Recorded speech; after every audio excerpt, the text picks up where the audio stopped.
Да, квартира к продаже не готова. Или высоко пыль в этом месте поднимается. Кажется, у нас появилась новая Лена Летучая. Но ты права. Главное, и самое элементарное, что нужно сделать собственнику для подготовки квартиры к показу и продаже — проветрить. Все освещение должно работать. В подъезде также про давно сгоревшую лампочку не забудьте.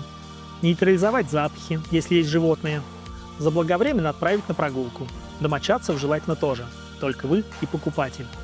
Уберите лишнюю одежду, заправьте постель. На кухне никакой не мытой посуды. Пропылесосьте. И помыть пол не помешает. Вы же, полагаю, всегда такой опрятный и чистоплотный собственник. Ну и конечно, оденьтесь поприличнее. Шорты и пижама вас обязательно дождутся. Кофе и запах цитрусовых не помешают. Это если кратко.